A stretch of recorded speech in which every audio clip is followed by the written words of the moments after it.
지혁아, 무슨 일이 있어도 내가 널 지켜줄게. 비행기 탑승구 앞에서 순례의 손은 멈추지 않고 떨렸습니다. 8살 지역의 손을 부러질 듯 세게 붙잡았죠. 지금 이 순간 이 아이를 지킬 수 있는 사람은 단 한 명. 피 한 방울 섞이지 않은 가정부 순례뿐이었습니다. 그녀의 품속에는 방금 죽은 회장이 남긴 USB 하나, 그리고 머릿속을 떠나지 않는 의문의 4자리 숫자. 지혁이가 성인이 되기 전엔 절대 열지 말아라. 왜 이런 말을 남겼는지, USB 안에 무엇이 들어있는지, 그 숫자가 무엇을 뜻하는지. 그날 이후 알고 있는 사람은 단 한 명도 없었습니다. 들키는 순간 이 아이는 죽는다. 사연 시작 전에 구독과 좋아요를 눌러주시고 지금 어디서 시청하고 계신지 댓글로 남겨주세요. 여러분 계신 곳마다 행복과 행운이 함께하길 바랍니다. 서울 성북동 언덕 위 한주그룹 창업주 강명수 회장의 저택은 깊은 밤 안개 속에 잠겨 있었습니다. 3층짜리 석조 건물의 창문들은 모두 어둠에 잠겨 있었고 오직 2층 맨 끝 방에서만 희미한 불빛이 새어 나오고 있었죠. 12시를 알리는 괴종시계 소리가 저택 전체에 울려 퍼졌습니다. 그 소리가 채 사라지기도 전에 회장 침실의 문이 조심스럽게 열렸어요. 10년을 이 집에서 일해온 가정부 순례였습니다. 20대에 들어와 올해 38인 그녀는 하얀 앞치마를 단정하게 두른 채 문틈으로 고개를 내밀었습니다. 방 안에는 소독약 냄새와 한약 냄새가 뒤섞여 코끝을 찔렀습니다. 침대 곁에는 온갖 의료 장비들이 늘어서 있었고 규칙적인 기계음만이 고요한 밤 공기를 채우고 있었죠. 순례는 발소리를 죽이며 침대 가까이 다가갔습니다. 병상에 누운 명수의 모습이 눈에 들어오자 그녀의 가슴이 저릿하게 아려왔어요. 불과 6개월 전만 해도 떡 벌어진 어깨에 우렁찬 목소리로 회의실을 장악하던 분이었습니다. 그런데 지금은 볼이 푹 꺼지고 한때 검었던 머리카락은 모두 새하얗게 변해 있었습니다. 창업 40년 맨손으로 한주그룹을 일군 거인이 이렇게 쇠약해지다니요. 순례는 눈시울이 뜨거워지는 것을 애써 참았습니다. 명수가 천천히 고개를 돌렸습니다.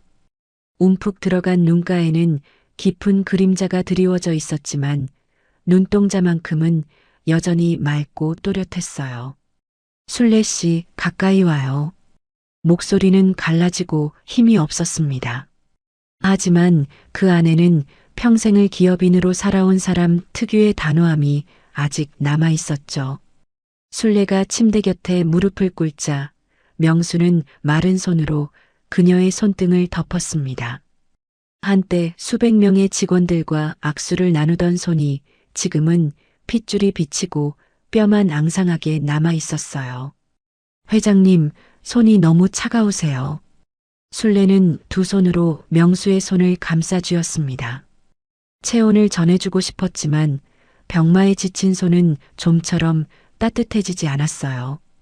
명수는 창밖을 바라보았습니다. 검은 밤하늘에 별 하나 보이지 않았습니다. 마치 그의 남은 시간처럼 어둡고 막막한 하늘이었죠. 의사가 3달이래요. 운이 좋으면 6개월이고 순례의 눈에서 눈물이 뚝 떨어졌습니다. 그녀는 고개를 숙여 명수의 손등에 이마를 댔어요. 회장님, 그런 말씀 마세요. 분명 좋아지실 거예요. 울지 말아요. 명수의 목소리는 담담했습니다. 마치 오래전부터 이 순간을 준비해 온 사람처럼요. 그는 순례의 어깨를 가볍게 토닥였습니다. 내가 부른 건 다른 이유가 있어요. 명수는 힘겹게 상체를 일으켰습니다. 순례가 황급히 등 뒤에 베개를 받쳐드렸죠. 명수는 떨리는 손으로 베개 밑을 더듬었습니다. 잠시 후 그의 손에는 작은 USB 하나가 들려 있었어요. 검은색 플라스틱 케이스에 아무런 표시도 없는 평범해 보이는 물건이었습니다. 하지만 그것을 쥔 명수의 표정은 무겁기 그지없었습니다. 이게 뭔지는 묻지 말아요. 술래는 고개를 끄덕였습니다. 회장님의 눈빛이 너무나 진지해서 감히 질문을 꺼낼 수가 없었어요. 이건 지혁이한테 줄 거예요. 근데 지금은 안 돼요. 명수는 USB를 꼭 쥔 채 잠시 눈을 감았습니다. 무거운 한숨이 새어나왔죠. 지혁이가 25살이 되면 그때 이걸 전해줘요. 그 전에는 절대 열어보지 말고 누구한테도 보여주면 안 돼요. 25살이라면 지금부터 17년 뒤였습니다.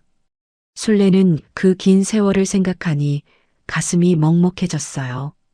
회장님, 그때까지 제가 자네는 할 수 있어요. 명수가 술래의 말을 잘랐습니다. 그의 눈빛에는 흔들림 없는 믿음이 담겨 있었어요. 이 집에서 내가 믿을 수 있는 사람은 자네뿐이야. 술래의 눈에서 다시 눈물이 흘러내렸습니다. 10년 동안 이 집에서 일하면서 회장님은 늘 무뚝뚝하고 엄격한 분이었습니다. 칭찬 한마디 없이 일만 시키는 분이라고 생각했었죠. 그런데 그분이 이 중요한 것을 자신에게 맡기시다니요. 회장님, 저는 그냥 가정부예요. 이런 큰일을 그냥 가정부가 아니에요. 명수의 목소리가 조금 높아졌습니다. 그러다 기침이 터져 나왔어요. 술래가 황급히 물컵을 건넸습니다. 명수는 물을 몇 모금 마신 뒤 가쁜 숨을 내쉬었습니다. 자네는 이 집에서 지혁이를 진심으로 아껴준 유일한 사람이에요. 그의 엄마가 죽고 나서 밤마다 울던 지혁이를 안아준 게 누구였어요? 열이 펄펄 끓을 때 밤새 이마에 물수건을 올려준 게 누구였냐고요? 술래는 아무 말도 할 수 없었습니다. 그저 눈물만 흘렀어요. 8살 지혁. 첫째 부인 정혜가 남긴 유일한 핏줄이었습니다. 정혜가 교통사고로 세상을 떠난 것이 8년 전이었죠. 갓 태어난 지혁을 남겨두고 떠난 정혜를 대신해 친정 조카인 오유란이 아이를 돌봐주겠다며 저택에 들어왔었습니다. 처음에는 헌신적인 모습에 모두가 감동했어요. 하지만 시간이 지나면서 유란의 본 모습이 조금씩 드러나기 시작했습니다. 그녀는 교묘하게 명수에게 접근했고 결국 5년 전에 후처 자리에 올랐죠. 그 뒤로 유란은 지역을 노골적으로 멀리하기 시작했어요. 자신이 낳은 아들 민혁에게만 관심을 쏟았습니다. 술래는 그 모든 것을 곁에서 지켜보았어요.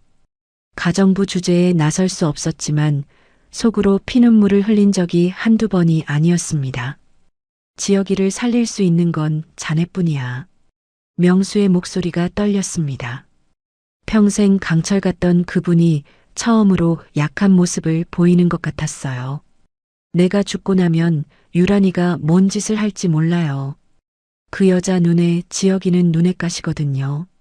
술래의 등줄기가 서늘해졌습니다. 회장님도 다 알고 계셨던 거예요. 저 여자한테 절대 들키면 안 돼요. 들키는 순간 자네하고 지혁이 둘 다 위험해져요. 명수는 USB를 술래의 손에 꼭 쥐어주었습니다. 17년이에요. 17년만 버텨줘요. 지혁이가 25이 되면 그때 이걸 전해주고 비밀번호를 알려줘요. 명수는 술래의 귀에 대고 6자리 숫자를 속삭였습니다. 술래는 그 숫자를 가슴 깊이 새겼어요. 절대 잊어서는 안 될 숫자였습니다. 이 안에 뭐가 들었는지는 나도 말 안 할 거예요. 자네가 모르는 게 오히려 안전해요. 그냥 지혁이한테 전해주기만 하면 돼요. 술래는 USB를 가슴에 품었습니다. 심장이 미친 듯이 뛰었어요. 두려움과 책임감이 동시에 밀려왔습니다. 고작 손가락 한마디 크기의 물건인데 천근만근처럼 무겁게 느껴졌죠. 목숨 걸고 지키겠습니다. 명수는 희미하게 웃었습니다. 깊은 주름 사이로 번지는 미소가 참 쓸쓸해 보였어요. 평생을 제국 건설에 바친 사람이 마지막 순간에 믿을 수 있는 건 피부치가 아니라 가정부 하나뿐이라니요. 고마워요, 순례 씨. 자네 덕분에 눈을 감을 수 있을 것 같아요. 순례는 떨리는 손으로 명수의 손을 잡았습니다. 차가운 손이 조금 따뜻해진 것 같았어요. 명수는 눈을 감고 깊은 한숨을 내쉬었습니다. 그 얼굴에는 짐을 내려놓은 사람 특유의 평온함이 떠올라 있었죠. 밤은 깊어갔고 저택 위로 안개가 점점 짙어졌습니다. 사흘 뒤 이른 아침이었습니다. 순례가 회장님 방에 아침 약을 가지고 들어갔을 때 명수는 이미 차가운 시신이 되어 있었습니다. 얼굴에는 편안한 미소가 떠올라 있었어요. 마치 할 일을 다 마친 사람처럼 아무런 미련도 없는 얼굴이었죠. 순례는 약 쟁반을 떨어뜨렸습니다. 쟁반이 바닥에 부딪히는 소리가 고요한 아침을 갈랐어요. 그녀는 천천히 명수의 침대 곁으로 다가갔습니다. 회장님, 대답이 없었습니다. 순례는 명수의 손을 잡았어요. 이미 얼음장처럼 차가웠습니다. 그녀는 소리 없이 울었습니다. 눈물이 뺨을 타고 흘러내려 명수의 손등 위로 떨어졌죠. 10년을 모신 분이었어요. 무뚝뚝하고 엄격했지만 마지막 순간에 자신을 믿어준 분이었습니다. 순례는 가슴에 품은 USB를 손으로 더듬었습니다. 아직 거기 있었어요. 심장 바로 옆에서 작은 무게감을 전해오고 있었죠. 17년. 지혁이가 25이 될 때까지. 순례는 이를 악물었습니다. 무슨 일이 있어도 이 약속만은 지킬 거예요. 회장님이 마지막으로 남긴 유일한 부탁이니까요. 창밖으로 해가 떠오르고 있었습니다. 하지만 이 저택에는 아직 긴 어둠이 드리워져 있었죠. 진짜 폭풍은 이제부터 시작이었습니다. 장례식장은 흰 국화 향기로 가득했습니다. 한주그룹 창업주 강명수 회장의 빈소에는 정계와 재계의 거물들이 줄지어 조문을 왔어요. 검은 양복을 입은 사람들이 끊임없이 드나들었고 곳곳에서 낮은 목소리로 속삭이는 소리가 들렸죠. 하지만 8살 지역의 곁에는 아무도 없었습니다. 지역은 상주석 한 구석에 혼자 앉아 있었어요. 검은 상복이 작은 몸에 헐렁하게 걸쳐져 있었고 새까만 눈동자에는 눈물 한 방울 남아있지 않았습니다. 이미 사흘밤을 울다 지쳐버린 거예요. 아이의 볼은 헬쑥하게 야위었고 입술은 바싹 말라 있었습니다. 조문객들은 지역을 스쳐 지나가며 새어머니 유란에게만 인사를 건넸습니다. 마치 지역은 보이지 않는 사람처럼요. 아이는 그 모든 것을 말없이 지켜보았어요. 어린 눈에도 세상의 차가움이 느껴졌을 겁니다. 유라는 상주석 맨 앞자리를 차지하고 있었어요. 검은 상복 위로 은은하게 빛나는 진주 귀걸이가 눈에 띄었습니다. 장례식장에 어울리지 않는 화려함이었죠. 그녀의 눈가에는 아이섀도가 번져 있었지만 그 안에 담긴 것은 슬픔이 아니었어요. 조문객들에게 인사를 받을 때마다 그녀의 입꼬리가 미세하게 올라갔습니다. 승리의 빛이 번들거리고 있었죠. 순례는 먼 발치에서 그 모습을 지켜보았어요. 가슴이 답답하게 조여왔습니다. 저 여자가 무슨 짓을 꾸미고 있는지 눈에 훤히 보였거든요. 순례는 주먹을 꽉 쥐었습니다. 손톱이 손바닥에 박힐 정도였어요. 49제가 끝나기도 전이었습니다. 유라는 저택 대청마루에 가족들과 변호사들을 불러 모았어요. 순례도 그 자리에 서 있었습니다. 가정부가 있을 자리는 아니었지만 지역이 곁에 있어 달라며 순례의 손을 놓지 않았거든요. 아이의 작은 손이 차갑게 떨리고 있었습니다. 유란의 옆에는 5살짜리 아들 민혁이 앉아 있었습니다. 아버지가 죽은 지 한 달도 안 됐는데 민혁은 새로 산 장난감을 만지작거리며 심드렁한 표정을 짓고 있었어요. 마치 소풍이라도 온 것처럼 지루해 보였죠. 유란이 입을 열었습니다. 그녀의 목소리는 날카롭고 차가웠어요. 오늘 고인의 유언장을 공개하겠습니다. 유란의 옆에 앉은 낯선 변호사가 서류 봉투를 열었습니다. 회장님 생전에 보던 최 변호사가 아니었어요. 안경 너머로 보이는 눈빛이 교활하게 번들거렸습니다. 술래는 불길한 예감에 심장이 쿵쿵 뛰기 시작했어요. 변호사가 헛기침을 하더니 유언장을 읽어 내려가기 시작했습니다. 본인 강명수는 전 재산과 한주그룹 경영권 일체를 배우자 오유란과 차남 강민혁에게 상속한다. 술래의 귀를 의심했습니다. 지역이 이름이 없었어요. 단 한 번도요. 장남 강지혁에게는 별도의 상속분을 지정하지 않으며 향후 회사 경영에서 배제한다. 대청마루에 무거운 침묵이 내려앉았습니다. 숨소리조차 들리지 않았어요. 지혁이 고개를 들었습니다. 8살짜리 아이가 무슨 뜻인지 다 이해하지는 못했어요. 하지만 자기 이름이 나왔다는 것, 그리고 분위기가 심상치 않다는 것은 알았죠. 지역의 작은 손이 술래의 손을 더 꽉 쥐었습니다. 아이의 손이 축축하게 땀에 젖어 있었어요. 술래는 참을 수 없었습니다. 말도 안 돼요. 그녀의 외침이 대청마루에 울려 퍼졌습니다. 모든 시선이 술래에게 쏠렸어요. 하지만 술래는 물러서지 않았습니다. 회장님이 그런 유언을 남기셨을 리가 없어요. 지혁이는 회장님의 장남이에요. 친아들이라고요. 유란의 눈썹이 꿈틀거렸습니다. 입꼬리가 실룩였어요. 하지만 이내 침착한 표정을 되찾았죠. 그녀는 천천히 부채를 접었습니다. 그 여유로운 동작이 오히려 더 섬뜩하게 느껴졌어요. 술래 씨, 가정부 주제에 지금 뭐 하는 거예요? 유란의 목소리는 얼음처럼 차가웠습니다.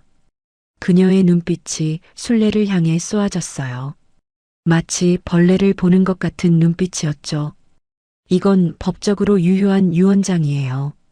고인의 서명과 도장, 그리고 공증까지 다 받아놓은 거예요. 감히 가정부가 끼어들 자리가 아니에요. 술래는 이를 악물었습니다. 저게 가짜라는 걸 알았어요.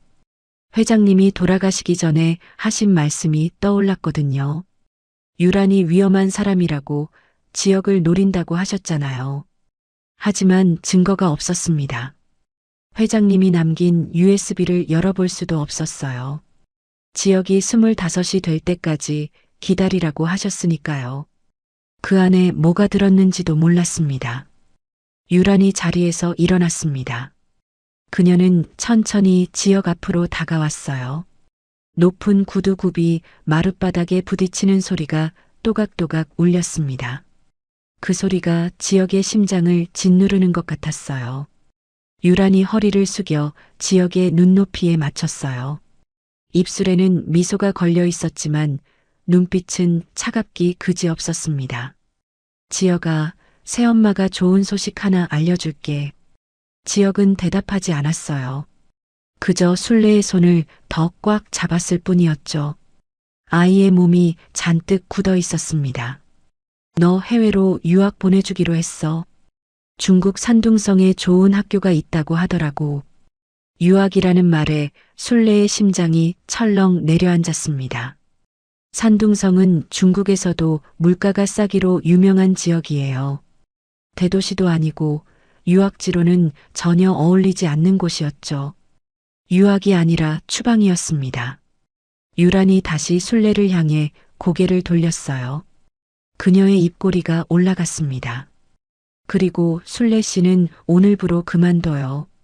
퇴직금은 넉넉히 챙겨줄 테니까 걱정 마세요. 술래는 숨이 턱 막혔습니다. 해고라니요. 10년을 일한 집에서 하루아침에 쫓겨나는 거였어요. 하지만 술래의 머릿속에는 다른 생각이 떠올랐습니다. 지역이 혼자 낯선 나라로 보내진다면 어떻게 될까요? 8살짜리 아이가 아무도 없는 곳에서 어떻게 살아갈 수 있을까요? 순례는 지역의 손을 꽉 쥐었습니다. 아이가 고개를 들어 순례를 올려다보았어요. 그 눈에는 두려움과 불안이 가득했습니다. 마치 세상에서 유일하게 믿을 수 있는 사람에게 매달리는 것 같았죠. 그 순간 순례의 마음이 정해졌습니다. 저도 중국에 갈게요. 유란의 눈이 커졌어요. 예상치 못한 대답이었던 거죠. 뭐라고요? 지역이 혼자 보낼 수 없어요. 제가 따라가서 돌볼게요. 유란의 표정이 일그러졌습니다. 하지만 이내 비웃음을 흘렸어요. 마음대로 해요. 대신 여기서 주는 돈은 없어요. 알아서 살든지요. 순례는 고개를 끄덕였습니다. 돈이 없어도 상관없었어요. 이 아이만큼은 지켜야 했습니다. 회장님이 마지막으로 부탁하신 일이니까요. 일주일 뒤 지역과 순례는 인천공항에 서 있었습니다. 들고 온 짐이라고는 낡은 캐리어 2개가 전부였어요. 순례가 평생 모은 저축을 털어서 비행기표를 샀습니다. 손에 남은 돈은 겨우 몇 달 버틸 정도였죠. 앞으로 어떻게 살아야 할지 막막했지만 후회는 없었어요.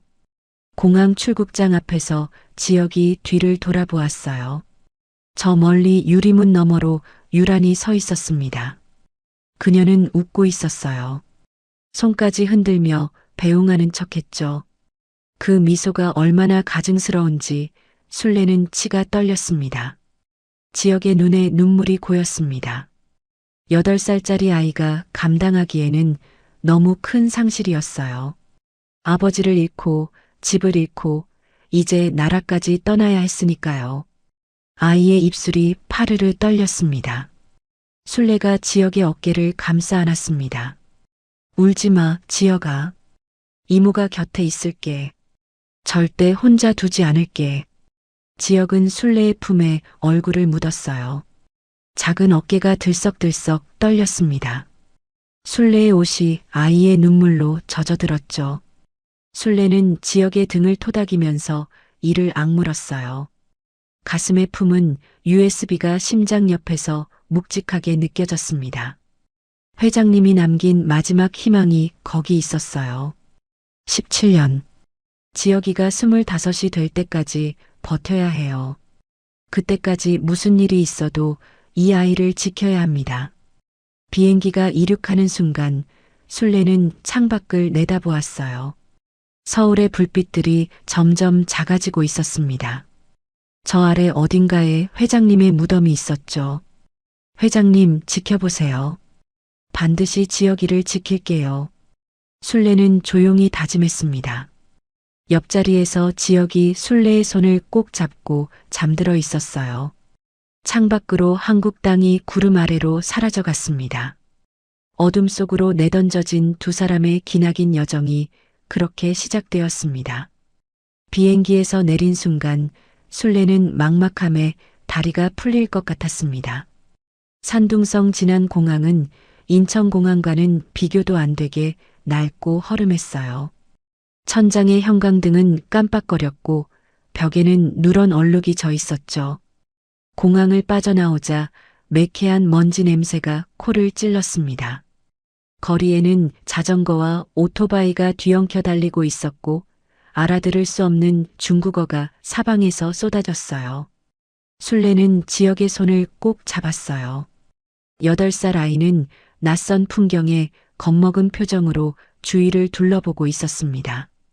아이의 작은 손이 차갑게 떨리고 있었죠. 이모, 여기가 어디예요? 우리가 살 곳이야. 순례는 애써 밝은 목소리로 대답했지만 속으로는 눈앞이 캄캄했어요. 손에 쥔 돈이라고는 겨우 몇 달 버틸 정도였습니다. 중국어는 한마디도 할 줄 몰랐고 아는 사람도 없었죠. 38개 인생에서 이렇게 막막한 적은 처음이었습니다. 택시를 타고 2시간을 달려 도착한 곳은 산둥성 외곽의 작은 마을이었습니다. 유란이 알려준 주소였어요. 좋은 학교가 있다더니 학교는커녕 제대로 된 건물도 찾기 힘든 곳이었죠. 허름한 단층 건물들이 다닥다닥 붙어 있었고 좁은 골목에는 쓰레기가 나뒹굴었습니다. 빨랫줄에 걸린 낡은 옷가지들이 바람에 펄럭였어요. 어디선가 음식 썩는 냄새가 풍겨왔습니다. 한국의 성북동 저택과는 하늘과 땅 차이였어요. 지역이 자라던 넓은 정원도 깨끗한 대리석 바닥도 향긋한 꽃향기도 여기에는 없었습니다. 술래가 구한 방은 단칸방이었어요. 벽에는 곰팡이가 피어 있었고 창문은 제대로 닫히지도 않았습니다. 문틈으로 찬바람이 새어 들어왔죠. 화장실은 건물 밖에 있는 공동 화장실을 써야 했어요. 벌레가 기어다니는 그 화장실을 지역은 무서워했습니다. 지역이 방 안을 둘러보다가 술래를 올려다보았어요. 이모, 여기서 살아요? 술래는 지역 앞에 무릎을 꿇었습니다. 아이의 눈높이에 맞춰 눈을 마주쳤어요. 지역의 까만 눈동자에 불안이 가득 차 있었습니다. 지역아, 지금은 힘들어도 이모가 꼭 좋은 데로 데려다 줄게. 조금만 참아줘. 지역은 고개를 끄덕였습니다. 8살짜리 아이가 불평 한마디 없이 상황을 받아들이는 게 술래의 마음을 더 아프게 했어요. 아이가 저렇게까지 눈치를 보게 만든 세상이 원망스러웠습니다. 가져온 돈은 석 달도 안 되어 바닥을 드러냈습니다. 술래는 일자리를 찾아 나섰어요. 하지만 중국어를 못하니 구할 수 있는 일이 없었습니다. 가게마다 찾아가 손짓발짓으로 일을 달라고 했지만 돌아오는 건 차가운 거절뿐이었죠. 며칠을 굶다시피 하며 거리를 헤맸습니다. 배고픔에 어지러워도 지역 앞에서는 괜찮은 척해야 했어요. 결국 술래가 찾은 첫 번째 일은 근처 식당의 설거지였습니다. 새벽 5시에 출근해서 밤 11시까지 일했어요. 기름때가 잔뜩 낀 그릇들을 끝없이 닦아야 했죠. 뜨거운 물과 독한 세제에 손은 금세 트고 갈라졌습니다. 하루 종일 서서 일하니 다리가 퉁퉁 부었어요. 발바닥에는 물집이 잡혔죠. 그래도 돈이 부족했습니다. 술래는 식당 일이 끝나면 새벽까지 폐지를 주우러 다녔어요. 어두운 골목을 돌아다니며 버려진 박스와 신문지를 모았죠. 손수레가 없어서 등에 짊어지고 다녔습니다. 폐지를 가득 짊어지면 허리가 끊어질 것 같았어요. 등이 휘어지는 것 같았지만 쉴 수가 없었습니다. 지역의 학비와 밥값을 벌어야 했으니까요. 그렇게 하루 18시간을 일했습니다.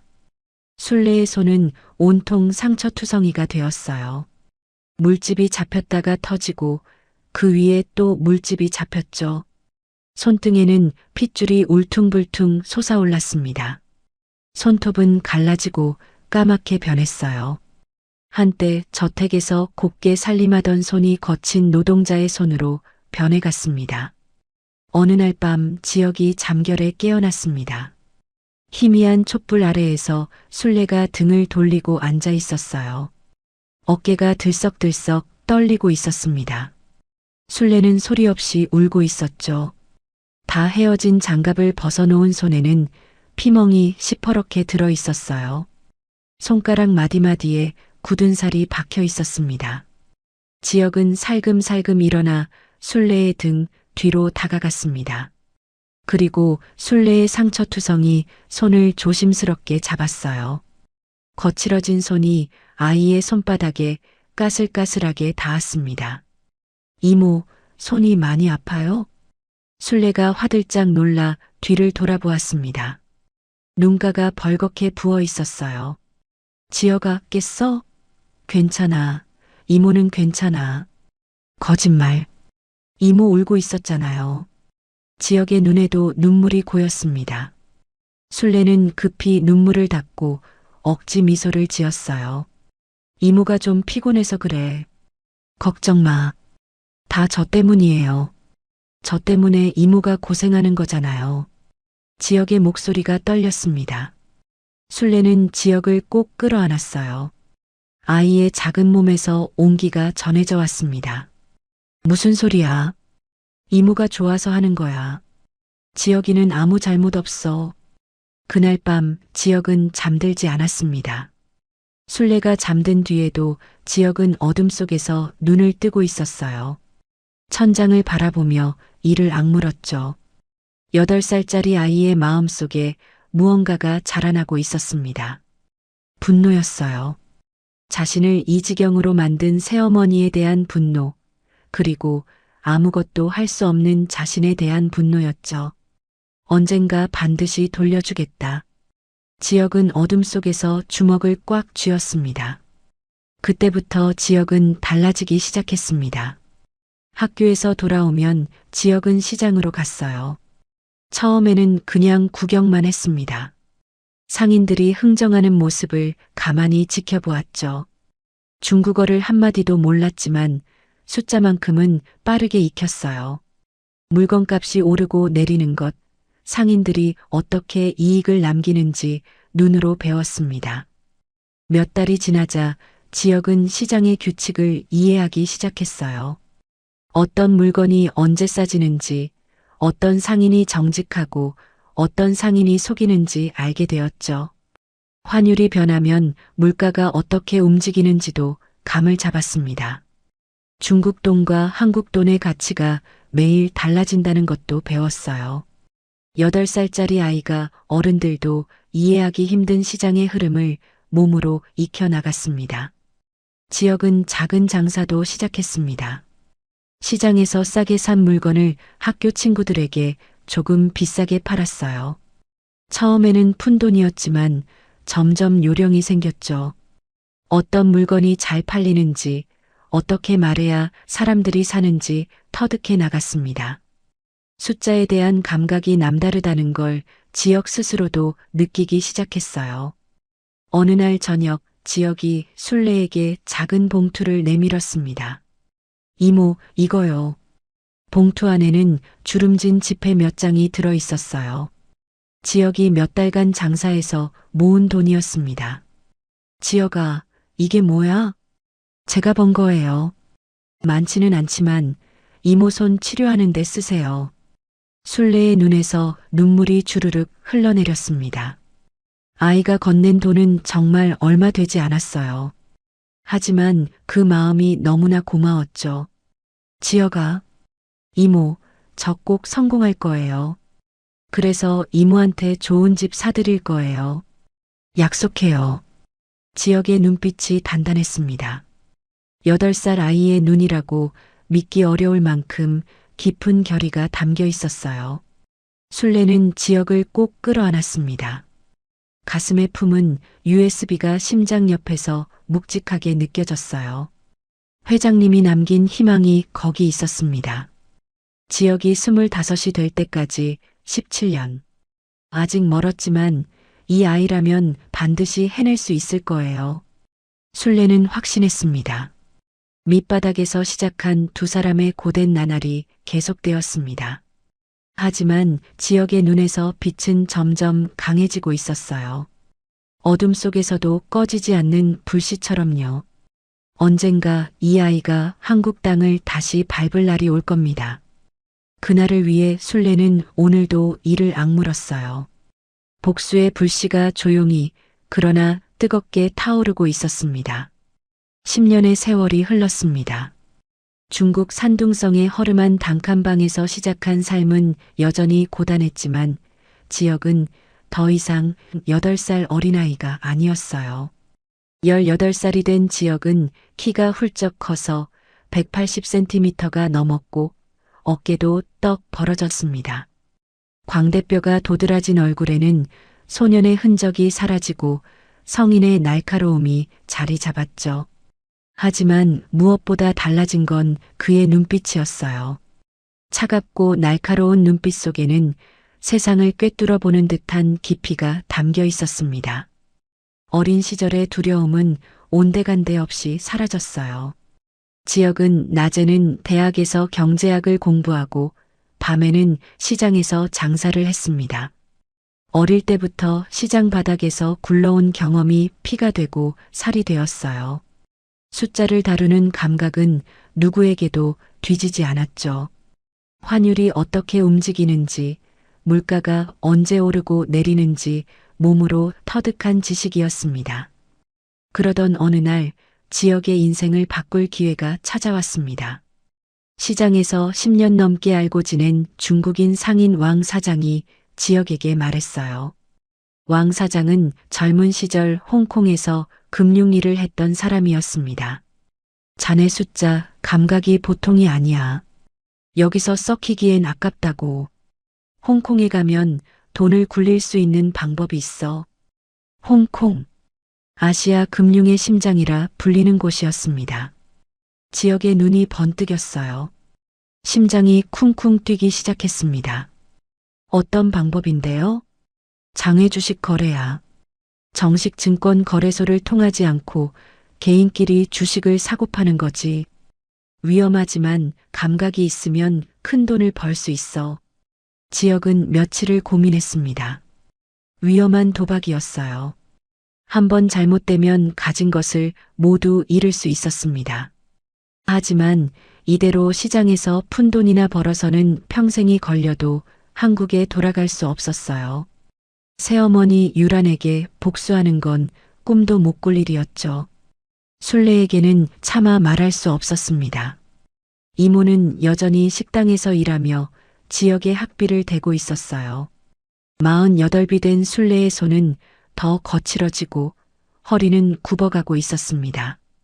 지역은 그런 순례를 볼 때마다 가슴이 찢어지는 것 같았어요. 이모의 희생을 헛되게 할 수는 없었습니다. 지역은 결심했습니다. 10년간 장사해서 모은 종잣돈을 모두 들고 홍콩으로 향했어요. 순례에게는 사업차 잠깐 다녀온다고만 말했습니다. 거짓말이 마음에 걸렸지만 성공해서 돌아오면 용서받을 수 있을 거라고 생각했어요. 홍콩에 도착한 순간 지역은 숨이 멎는 것 같았어요. 빅토리아 항구 너머로 우뚝 솟은 마천루들이 햇빛을 받아 반짝였습니다. 수십 층짜리 빌딩들이 하늘을 찌를 듯 솟아 있었죠. 센트럴 지역의 거리에는 양복을 빳빳하게 차려입은 사람들이 바쁘게 오갔습니다. 고급 승용차들이 줄지어 달렸어요. 산둥성에 먼지 날리는 시장과는 완전히 다른 세계였습니다. 하지만 지역은 주눅 들지 않았어요. 오히려 심장이 두근거렸죠. 주먹을 불끈 쥐었습니다. 여기서 성공해야 한다. 반드시. 왕 사장이 소개해준 장외 주식 브로커를 만났습니다. 센트럴 뒷골목의 작은 사무실에서 거래가 이루어졌어요. 정식 증권사가 아니라 개인들끼리 비밀리에 주식을 사고 파는 곳이었죠. 불법은 아니지만 위험 부담이 컸습니다. 한번 잘못 판단하면 전 재산을 날릴 수도 있었어요. 지역은 첫 거래에서 가진 돈의 절반을 투자했습니다. 한 중국 기업의 주식이었어요. 지역은 그 기업의 재무제표를 밤새 분석했습니다. 눈이 충혈되도록 숫자들을 들여다보았죠. 그리고 숫자들 사이에서 패턴을 읽어냈어요. 다른 사람들은 보지 못하는 것이 지역에게는 보였습니다. 곧 주가가 오를 거라는 확신이 들었어요. 사흘 뒤 주가가 폭등했습니다. 지역은 투자금의 3배를 벌었어요. 손이 떨렸습니다. 이렇게 쉽게 돈을 벌 수 있다니요. 하지만 지역은 들뜨지 않았어요. 표정 하나 변하지 않았습니다. 이건 시작에 불과했거든요. 그 뒤로 지역은 연전연승을 거듭했습니다. 남들이 보지 못하는 것을 지역은 보았어요. 숫자들 속에 숨겨진 흐름을 읽어냈죠. 시장이 오르기 전에 사고 내리기 전에 팔았습니다. 마치 미래를 내다보는 것 같았어요. 10번 투자하면 9번은 맞췄습니다. 홍콩 장외 주식 시장에서 지역의 이름이 퍼지기 시작했습니다. 처음에는 아무도 그를 주목하지 않았어요. 중국 시골에서 온 20살도 안 된 한국인이 뭘 알겠냐고 비웃었죠. 하지만 지역이 연속으로 대박을 터뜨리자 분위기가 달라졌습니다. 저 녀석이 또 맞췄대. 대체 어떻게 하는 거야? 귀신이 고칼 노릇이네. 브로커들 사이에서 수군거림이 시작되었어요. 지역이 어떤 종목을 사는지 몰래 염탐하는 사람도 생겼습니다. 지역의 수익률은 말도 안 되는 수준이었어요.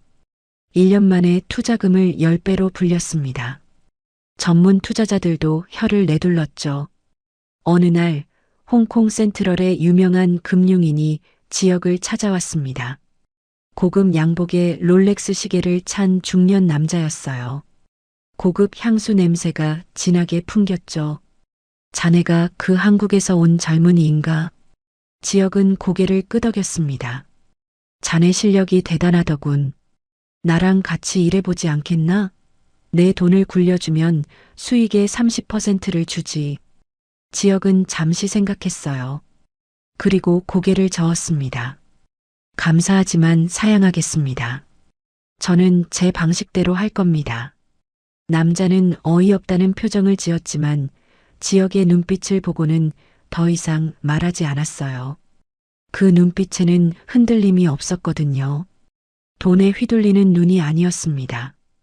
2년이 지나자 지역은 홍콩 금융가에서 전설이 되어 있었습니다.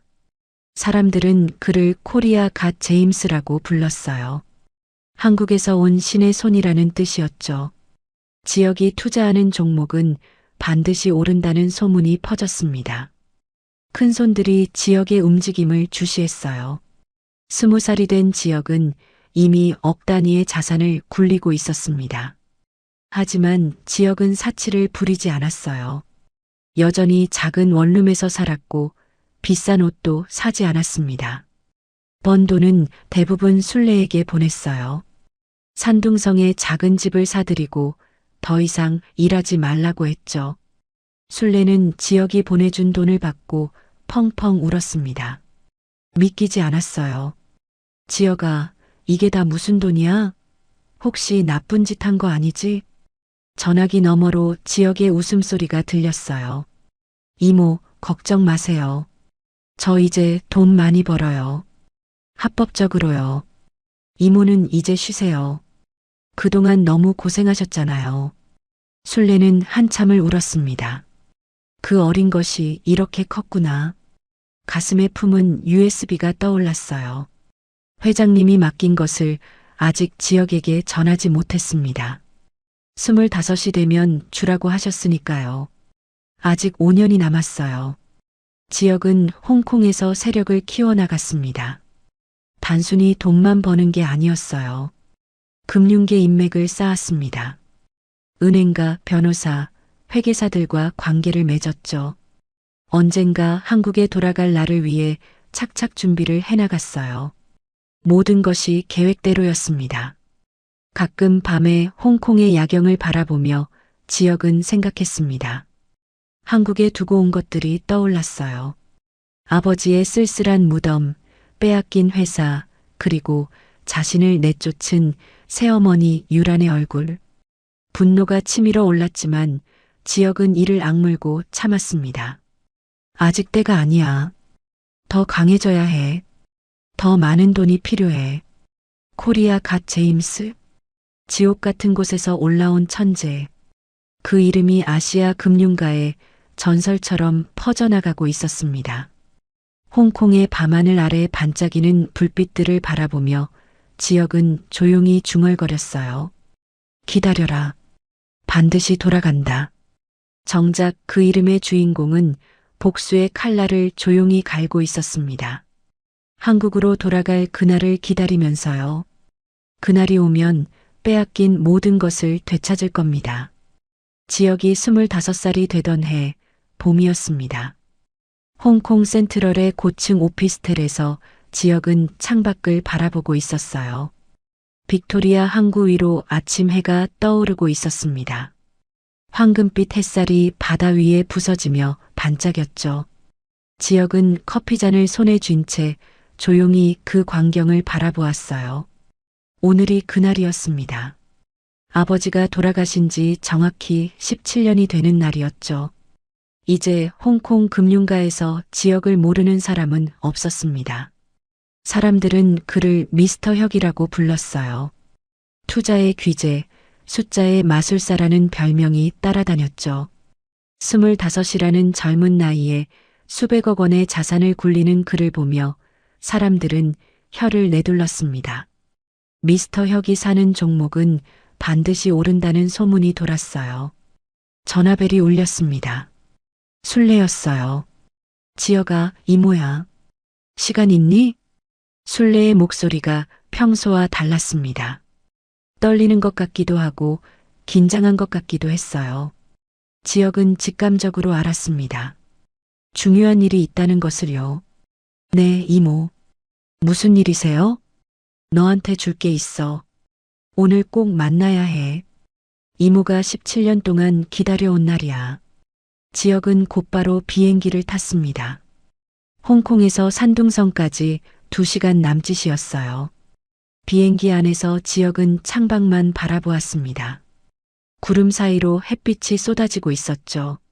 무슨 일일까? 이모가 저렇게 긴장한 목소리를 낸 적은 처음이었어요. 산둥성에 도착하자 술래가 공항에 마중 나와 있었습니다. 55살이 된 술래의 머리에는 흰머리가 많이 섞여 있었어요. 얼굴에는 주름이 깊게 패여 있었죠. 한때 곱던 손은 거칠어지고 허리는 조금 굽어 있었습니다. 세월의 무게가 온몸에 느껴졌어요. 하지만 눈빛만은 여전히 따뜻했습니다. 지역을 보자마자 술래의 눈가가 촉촉해졌어요. 지역아, 많이 컸구나. 지역은 술래를 꼭 안아주었습니다. 이모의 몸이 예전보다 훨씬 작아진 것 같았어요. 17년 동안 고생한 세월이 고스란히 느껴졌습니다. 지역의 눈시울이 뜨거워졌어요.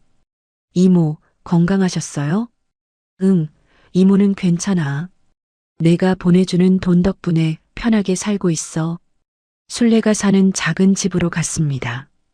지역이 몇 년 전에 사들인 집이었어요. 크지는 않지만 깨끗하고 아늑했죠. 마당에는 술래가 가꾼 작은 화분들이 햇살을 받고 있었습니다. 술래는 지역을 거실에 앉히고 방으로 들어갔습니다. 잠시 후 돌아온 술래의 손에는 작은 물건이 들려 있었어요. 검은색 USB였습니다. 아무런 표시도 없는 평범해 보이는 물건이었죠. 지역의 심장이 쿵 내려앉았습니다. 이유는 모르겠지만 그 작은 물건에서 묵직한 무게가 느껴졌어요. 술래가 지역 앞에 앉았습니다. 그녀의 손이 떨리고 있었어요. 눈에 눈물이 고여 있었습니다. 지역아, 이건 내 아버지가 돌아가시기 전에 이모한테 맡긴 거야. 지역의 눈이 커졌습니다. 아버지라는 단어가 가슴을 파고들었어요. 17년 전에 돌아가신 아버지. 8살 때 헤어진 아버지의 얼굴은 희미하게밖에 기억나지 않았습니다. 아버지가요? 술래는 고개를 끄덕였어요. 눈물이 뺨을 타고 흘러내렸습니다. 17년간 꾹꾹 눌러 담아왔던 감정이 터져 나오는 것 같았죠. 회장님이 돌아가시기 사흘 전이었어. 한밤중에 이모를 부르셔서 이걸 주셨어. 지역이가 25살이 되면 전해주라고 하셨어. 그 전에는 절대 열어보지 말라고, 누구에게도 보여주지 말라고 하셨어. 지역의 손이 떨렸습니다. 아버지가 남긴 것, 17년 동안 이모가 지켜온 것, 그 무게가 손바닥에 전해져 왔어요. 이모가 17년 동안 이걸 지키고 계셨어요? 술래는 가슴을 짚었어요. 심장 위쪽이었습니다. 여기에 늘 품고 다녔어. 하루도 빠짐없이. 내 새어머니한테 들킬까봐 무서웠거든. 중국으로 쫓겨오면서도 하루 18시간 일하면서도 단 한 번도 이걸 잊은 적이 없어. 목숨보다 소중하게 지켰어. 지역의 눈에서 눈물이 흘러내렸습니다. 이모가 왜 그렇게 자신을 지켜주었는지, 왜 그 고생을 마다하지 않았는지 이제야 알 것 같았어요. 아버지의 마지막 부탁을 지키기 위해서였구나. 이모. 목이 메어 말이 나오지 않았습니다. 비밀번호는 이거야. 술래가 6자리 숫자를 말해주었습니다. 지역은 그 숫자를 마음속에 새겼어요. 절대 잊어서는 안 될 숫자였습니다. 이 안에 뭐가 들었는지는 이모도 몰라. 회장님이 알려주지 않으셨거든. 그냥 지역이한테 전해주기만 하면 된다고 하셨어. 17년 동안 궁금했지만 한 번도 열어보지 않았어. 약속이었으니까. 지역은 USB를 꽉 쥐었습니다. 작은 플라스틱 조각이 이렇게 무거울 수가 있다니요. 이모, 고마워요. 정말 고마워요. 이 은혜는 평생 잊지 않을게요. 지역은 순례를 꼭 안았습니다. 순례도 지역을 안으며 소리 없이 울었어요. 17년의 세월이 그렇게 흘러갔습니다. 그 긴 시간 동안의 고생과 인내가 눈물이 되어 쏟아졌죠. 그날 밤 지역은 홍콩으로 돌아와 USB를 열었습니다. 오피스텔 창문을 모두 닫고 불을 끄고 컴퓨터 앞에 앉았어요.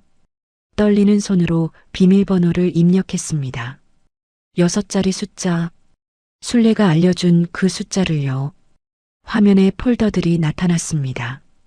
지역은 숨을 멈추고 파일들을 하나씩 열어보았어요. 첫 번째 폴더에는 홍콩 은행의 비밀 계좌 정보가 들어 있었습니다. 지역의 눈이 휘둥그레졌어요. 잔액을 확인하는 순간 손이 덜덜 떨렸습니다. 홍콩 달러로 수천억 원에 달하는 금액이었어요. 아버지가 평생 모아 숨겨둔 비자금이었습니다. 상상도 못한 금액이었죠. 두 번째 폴더에는 서류들이 있었어요.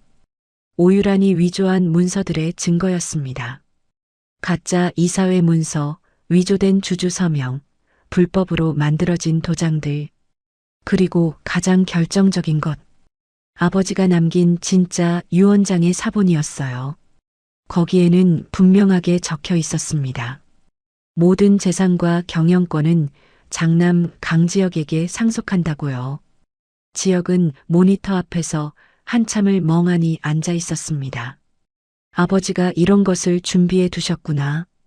자신이 죽은 뒤에 벌어질 일을 예상하고 아들이 성인이 될 때까지 기다리라고 하신 거였어요. 그 세월 동안 이모가 목숨 걸고 이것을 지켜주었고요. 지역의 가슴에서 뜨거운 것이 치밀어 올랐습니다. 분노였어요. 새어머니 유란에 대한 분노, 빼앗긴 것들에 대한 분노. 하지만 그보다 더 큰 것은 아버지와 이모에 대한 감사였습니다. 이제 준비가 끝났어요. 복수할 수 있는 실탄이 생겼습니다. 지역은 의자에서 일어나 창가로 갔어요. 홍콩의 밤하늘 아래 수천 개의 불빛이 반짝이고 있었습니다. 지역의 눈에도 불꽃이 타오르고 있었죠. 그동안 미스터 혁이라는 이름으로 모은 자산도 상당했습니다. 거기에 아버지가 남긴 유산까지 더해지니 지역은 이제 조 단위의 자산가가 되었어요. 한주그룹을 되찾기에 충분한 돈이었습니다. 지역은 주먹을 불끈 쥐었습니다. 아버지, 지켜보세요. 제가 반드시 되찾을게요. 창밖의 불빛들이 지역의 얼굴 위로 반짝였습니다. 복수의 서막이 열리고 있었어요. 17년을 기다린 그 순간이 마침내 다가오고 있었습니다. 이제 한국으로 돌아갈 때가 되었어요. 빼앗긴 모든 것을 되찾을 시간이었습니다. 지역은 책상 위의 사진을 바라보았어요. 어릴 적 아버지와 함께 찍은 유일한 사진이었습니다. 희미하게 웃고 있는 아버지의 얼굴. 그 눈빛이 지금의 지역에게 말하고 있는 것 같았어요. 잘했다고, 이제 내 차례라고요. 기다려라, 오유란. 내가 간다. 지역은 차갑게 중얼거렸습니다. 미스터 혁이 아닌 한주그룹의 진짜 후계자 강지혁으로서요. 17년의 기다림이 끝나고 복수의 막이 오르려 하고 있었습니다. 홍콩의 밤은 깊어갔지만 지역의 눈만은 어둠 속에서 빛나고 있었어요. 아버지의 USB를 열고 난 뒤 지역은 곧바로 움직이기 시작했습니다.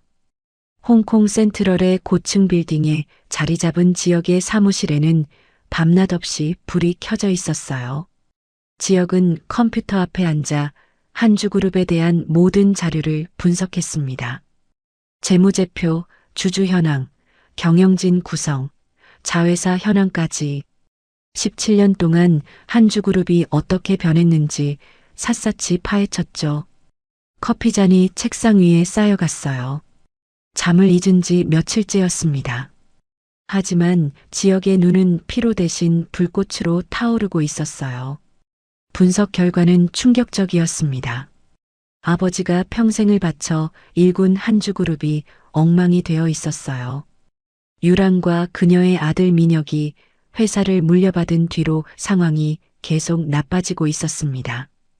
방만한 경영과 무리한 사업 확장으로 부채가 눈덩이처럼 불어나 있었죠. 한때 업계 1위였던 회사가 이제는 중위권으로 밀려나 있었어요. 유라는 회사 돈을 펑펑 썼어요. 해외 명품 쇼핑, 고급 호텔 스위트룸, 외제차 여러 대. 회사 돈을 자기 돈처럼 쓰고 있었습니다. 파리와 밀라노로 쇼핑 여행을 다니며 한 번에 수억 원씩 썼죠. 임직원들의 월급은 밀리는데 회장실 인테리어에는 수십억 원을 들였어요. 민혁도 마찬가지였어요.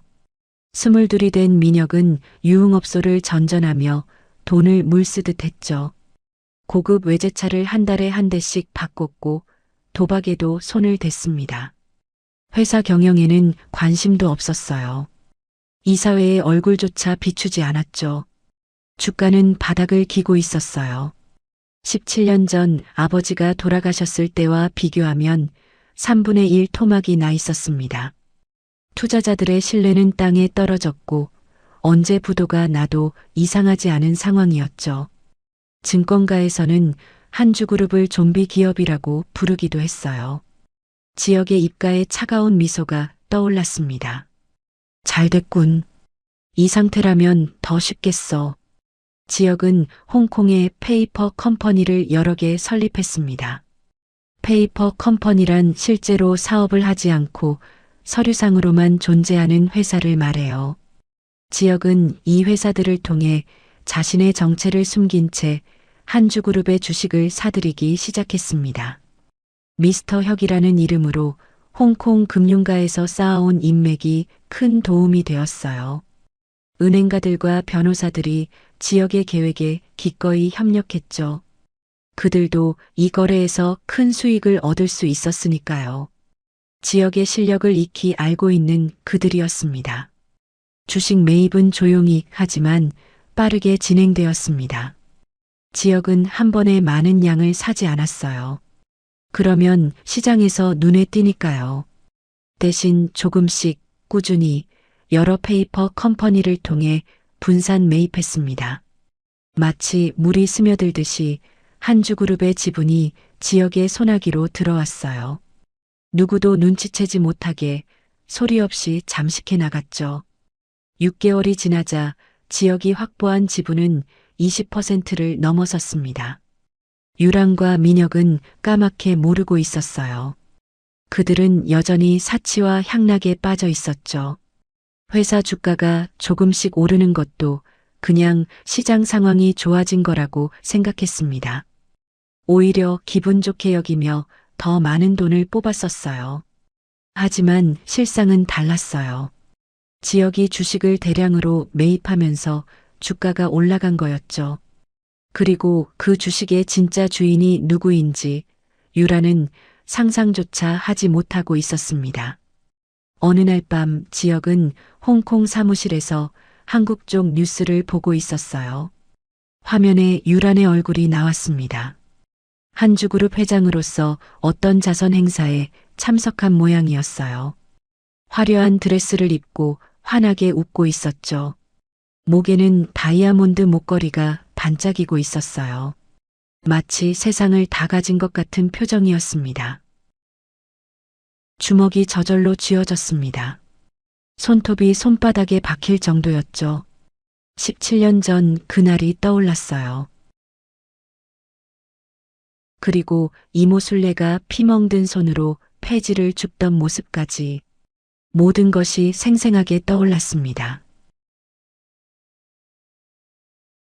목소리가 얼음처럼 차가웠습니다. 곧 그 웃음이 사라질 테니까. 한편 한국에서는 이상한 소문이 돌기 시작했습니다.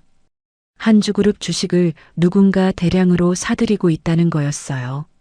증권가에서는 정체불명의 해외 투자자가 있다는 말이 나돌았죠.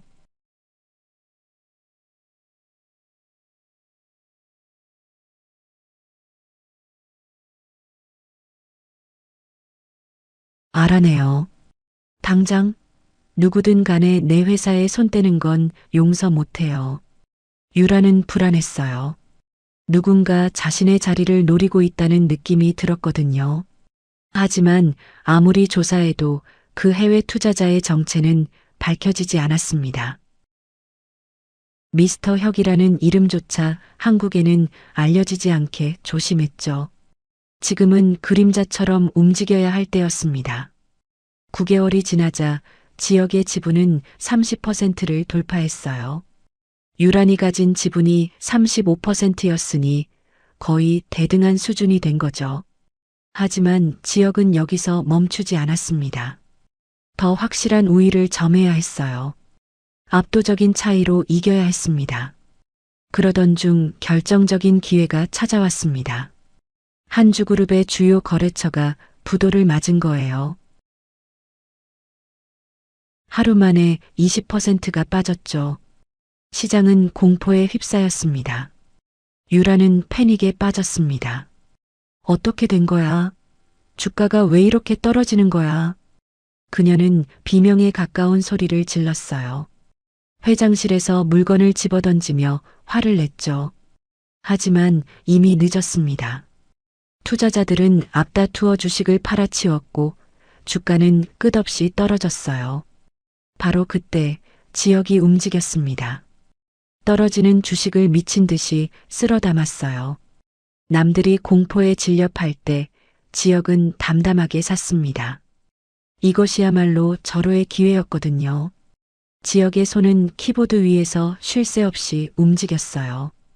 일주일 만에 지역의 지분은 42%를 넘어섰습니다. 유란의 35%를 뛰어넘은 거예요. 이제 한주그룹의 최대 주주는 유란이 아니라 지역이었습니다. 물론 유란은 그 사실을 아직 모르고 있었죠. 지역은 홍콩 사무실 창가에 서서 밤하늘을 바라보았어요. 서울 방향이었습니다. 비록 보이지는 않지만 그곳에 모든 것이 있었어요. 아버지의 무덤, 빼앗긴 회사, 그리고 복수해야 할 원수들. 이제 거의 다 왔어. 지역은 조용히 중얼거렸습니다. 손에 쥔 와인잔에 홍콩의 불빛이 비쳤어요. 곧 돌아간다. 내 손으로 모든 걸 되찾는다. 지역은 와인을 한 모금 마셨어요. 씁쓸하면서도 달콤한 맛이 혀끝에 감돌았습니다. 복수의 맛도 이런 걸까요? 순례에게 전화를 걸었습니다. 이모, 저예요. 곧 한국에 갈 것 같아요. 전화기 너머로 순례의 떨리는 목소리가 들려왔어요. 정말이야? 드디어 가는 거야? 네. 준비가 거의 끝났어요. 아버지가 남겨주신 것 덕분이에요. 순례는 한참 동안 말이 없었습니다. 그리고 나서 작게 말했어요. 잘 됐다. 정말 잘 됐어. 회장님도 하늘에서 보고 계실 거야. 지역은 눈을 감았습니다. 아버지의 얼굴이 떠올랐어요. 희미하지만 따뜻했던 그 미소가요. 보이지 않는 곳에서 조용히 진행된 전쟁. 유라는 자신이 이미 졌다는 사실조차 모르고 있었습니다. 미스터 혁이라는 이름 뒤에 숨어 있는 진짜 적이 누구인지도요. 복수의 칼날이 서서히 유란의 목을 향해 다가가고 있었습니다. 17년을 기다린 그 순간이 코앞으로 다가왔어요. 인천국제공항에 전용기 한 대가 착륙했습니다. 활주로에 내려앉은 하얀 비행기의 문이 열리자 검은 코트를 입은 남자가 모습을 드러냈어요. 25살의 지역이었습니다. 180cm가 넘는 큰 키에 넓은 어깨, 그리고 차갑게 빛나는 눈동자. 홍콩 금융가의 전설 미스터 혁이 17년 만에 한국 땅을 밟는 순간이었죠. 지역은 천천히 트랩을 내려왔습니다. 한국의 공기가 폐 속으로 들어왔어요. 차갑고 맑은 공기였습니다. 낯설면서도 익숙한 냄새가 났죠. 어린 시절 뛰어놀던 저택의 정원 냄새, 아버지와 손잡고 걷던 거리의 냄새가 희미하게 떠올랐어요. 지역은 잠시 눈을 감았습니다. 17년 전의 기억이 파도처럼 밀려왔죠. 8살 때 이 공항에서 쫓겨나듯 떠났었어요. 낡은 캐리어 2개를 끌고 이모 순례의 손을 꼭 잡고서요. 뒤돌아보니 새어머니 유란이 손을 흔들며 웃고 있었습니다. 배웅하는 척하면서요. 그 가증스러운 미소를 지역은 단 하루도 잊은 적이 없었어요. 그 미소가 악몽처럼 따라다녔죠. 지역이 눈을 떴습니다. 눈빛이 날카롭게 변해 있었어요. 돌아왔다. 지역은 낮게 중얼거렸습니다. 목소리에는 17년간 쌓아온 분노와 결의가 단단하게 담겨 있었죠. 공항 VIP 출구에는 검은색 고급 승용차 세대가 일렬로 대기하고 있었어요. 지역의 홍콩 법인에서 미리 준비해 둔 것이었습니다. 검은 양복을 입은 경호원들이 도열해 있었고 운전기사가 정중하게 문을 열어주었죠. 지역은 뒷좌석에 올라탔어요. 어디로 모실까요? 성북동. 운전기사는 고개를 끄덕이고 차를 출발시켰습니다. 차창 밖으로 서울의 풍경이 스쳐 지나갔어요. 높이 솟은 빌딩들, 바쁘게 오가는 사람들, 화려한 네온사인들. 17년 사이에 서울은 정말 많이 변해 있었습니다. 고층 건물들이 더 많아졌고 거리는 더 번화해졌죠. 하지만 지역의 마음속에 새겨진 것들은 조금도 변하지 않았어요. 복수해야 할 대상, 되찾아야 할 것들이 선명하게 남아 있었습니다. 성북동. 아버지의 저택이 있던 곳이었어요. 지금은 유란히 살고 있겠죠. 어린 시절의 추억이 깃든 그곳이 원수의 손에 있다는 게 분했습니다.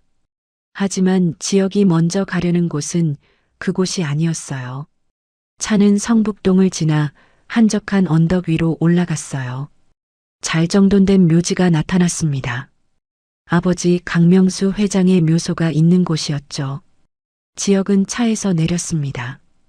찬바람이 코트 자락을 세차게 흔들었어요. 묘지는 한산했습니다. 오후 늦은 시간이라 찾는 사람이 거의 없었죠. 까마귀 울음소리만 멀리서 들려왔어요. 바람에 나뭇잎들이 바스락거렸습니다. 지역은 천천히 묘소를 향해 걸어갔습니다. 발걸음이 무거웠어요. 잘 정돈된 잔디밭 위에 검은 대리석 묘비가 서 있었어요. 한주그룹 창업주 강명수라는 글씨가 금색으로 새겨져 있었죠. 묘비 앞에는 누군가 놓고 간 마른 꽃다발이 있었습니다. 순례가 정기적으로 다녀간 흔적이었어요.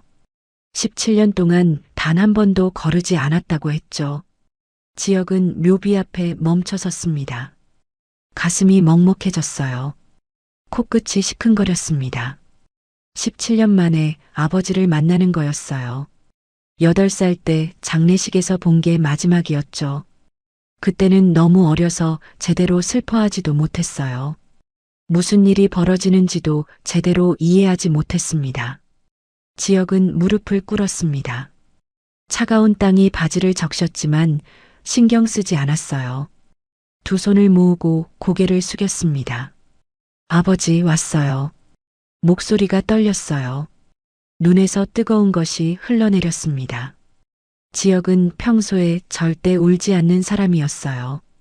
홍콩 금융가에서 미스터 혁이라 불리며 냉철하기로 유명했죠.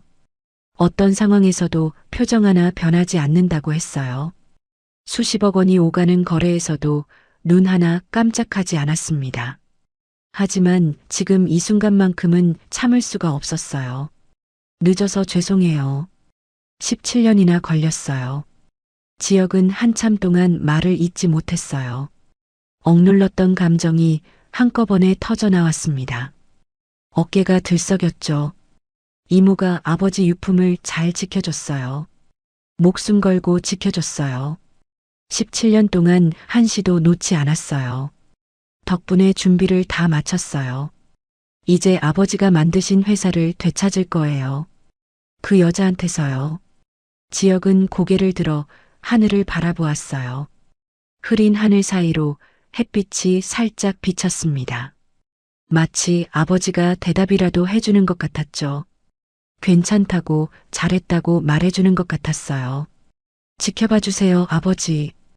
반드시 해낼게요. 지역은 자리에서 일어났습니다.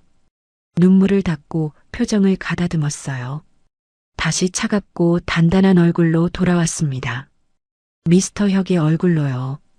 묘소를 나서려는데 뒤에서 발소리가 들렸어요. 지역이 돌아보았습니다. 순례였어요. 55살의 순례가 흰 국화 꽃다발을 들고 서 있었습니다. 흰머리가 바람에 흩날리고 있었죠. 낡은 코트를 입고 있었지만 눈빛만은 여전히 따뜻했어요. 순례는 지역을 보자마자 눈물을 글썽였습니다.